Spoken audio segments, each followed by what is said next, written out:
In a speech today, President-elect Yoon Suk-yeol said that national unity has to be the country's utmost priority. He pointed out a number of challenges South Korea currently faces and referred to them as a crisis that needs to be dealt with, as if the country were at war. Meanwhile, his transition team said it's too early to announce a decision on the country's next prime minister. Earlier this week, the head of Yoon's transition team, Ahn Cheol-soo, dropped out of the running. Ji-yeon reports. President-elect Yoon Suk-yeol said it's imperative to identify who's gaining from the deepening divide in Korean society and that the incoming government should stop them for the sake of national unity. The remarks were made at a gathering of the Committee on National Unity on Friday.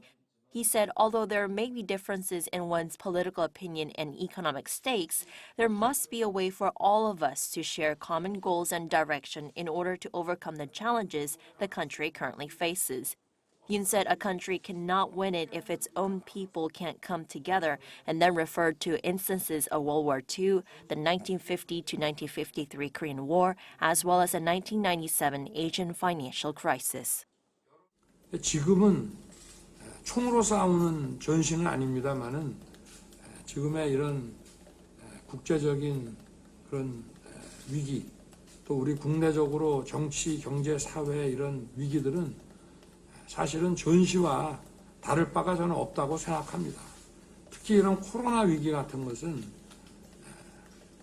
정말 힘들게 사시는 분들한테는 이거는 전쟁과 다름이 없는 그런 큰 고통을 수반하는 그런 위기입니다. As to whether the president-elect is strongly considering nominating former Prime Minister Han Duck-soo as his first prime minister following Transition Committee Chairman Ahn Cheol-soo bowing out of PM candidacy, Yoon's spokesperson remained tight-lipped. The president-elect is listening to various corners of society to ultimately make the decision, and it is almost time for the ultimate decision. A definite decision hasn't been made, but we won't make the country wait too long.